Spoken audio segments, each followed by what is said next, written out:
Hello, হ্যাঁ আমি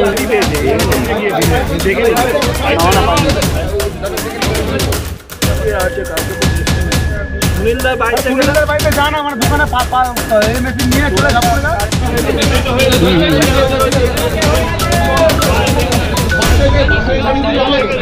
খুব খারাপ ইনফ্রাস্ট্রাকচার।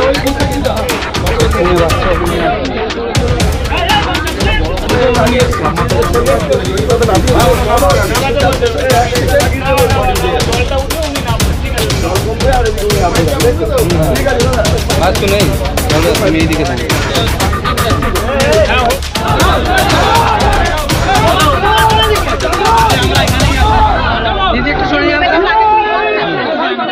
और बड़ी खबर आ रही है हावड़ा के निश्चिंतपुर से, जहां खेलते खेलते पटकुएं में गिरा मासूम बच्चा। जी हां दोस्तों, हावड़ा के निश्चिंता पूर्व आनंद नगर इलाके में बुधवार दोपहर एक दिल दहला देने वाली घटना सामने आई। खेलते खेलते 3 साल का मासूम बच्चा मोहित सिंह अचानक पुराने कुएं में गिर गया। घटना की खबर फैलते ही इलाके में हड़कंप मच गया। स्थानीय लोगों ने तुरंत पुलिस और दमकल विभाग को सूचना दी। निश्चिंता थाने की पुलिस और दमकल कर्मी मौके पर पहुंचे। स्थिति की गंभीरता को देखते हुए विशेषज्ञ गोताखोरों को बुलाया गया। बच्चे को अब तक कुएं से बाहर नहीं निकाला जा सका है। दमकल कर्मी और गोताखोर मिलकर बचाव अभियान में लगे हुए हैं।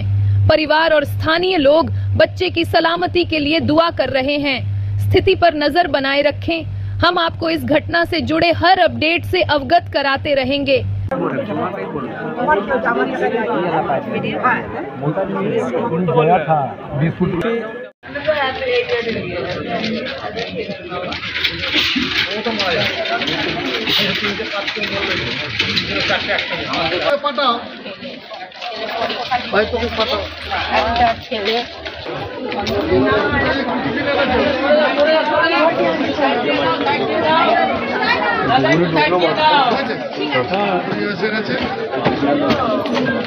দেখি একটু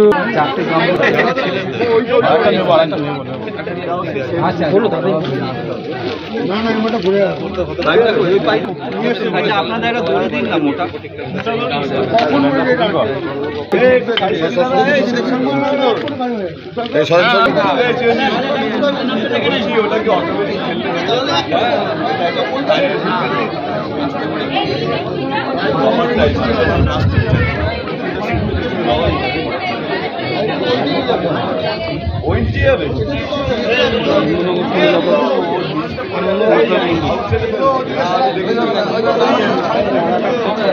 পাড়াটার নাম কি ছিল? অনেকটা কষ্ট হলো তুলতে, কষ্ট, প্রচুর প্রবলেম, প্রচুর সমস্যা এবং ঘাট প্রতিঘাত পার করেই আমাদেরকে দেখো অপারেশন চালাতে। ভেতরে তো পুরোনো পাতকুয়াটা গ্যাসও তো ছিল নাকি? ছিল, হ্যাঁ, কিন্তু জলও দুর্গন্ধ। নামার পর কি আটকে ছিল? ভেতরে আটকে ছিল? লাস্ট টাইমে ছিল। আচ্ছা, একদম লাস্ট টাইমে ছিল। তুলতে পেরেছো? উদ্ধার করতে পেরেছো? হ্যাঁ, আপাতত উদ্ধার হয়ে গেছে, অনেক উদ্ধার হয়ে গেছে। তোমার নামটা দাদা? আমার নাম বাবলু হলুদ।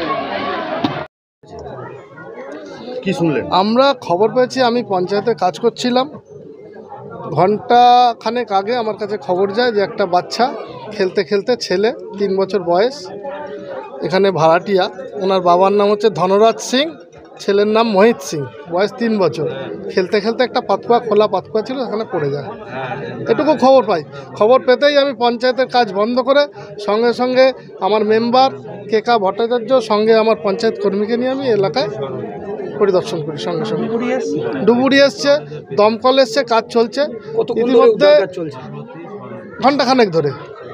পাতকুয়া পুরো ভর্তি ছিল জল, সেখানে মোটর দিয়ে পাম্প করে জল ফেলা হচ্ছিল। আরও বড় পাম্প লাগানো হয়েছে, ডুবুরিও নেমেছে খুব তাড়াতাড়ি। খোলা ছিল না ঢাকা দেওয়া ছিল? পাতকুয়াটা খোলা ছিল। এরকম একটা নবনির্মিত বাড়ি, এখানে বাড়ি হচ্ছে, বাচ্চারা তো খেলাধুলা করবেই, সেই জায়গায় পাতকুয়াটা কি ঢাকা দিয়ে রাখাটা একদম সঠিক। এরকম ঘটনা অনেক জায়গায় ঘটেছে। আমরা এলাকার মানুষের কাছে সবসময় করি, আমার মেম্বাররাও সচেতন করে, আমার ভিসিডি টিম আসে এখানে প্রতি বাড়ি বাড়ি, তারাও বলে পাটপা ঢেকে রাখুন, ডেঙ্গুর প্রভাব আছে এলাকায়, মানুষের প্রতি কোনো সচেতনতা হচ্ছে না। আমরা আপনারা কি ব্যবস্থা অ্যাওয়ারনেস দিচ্ছি।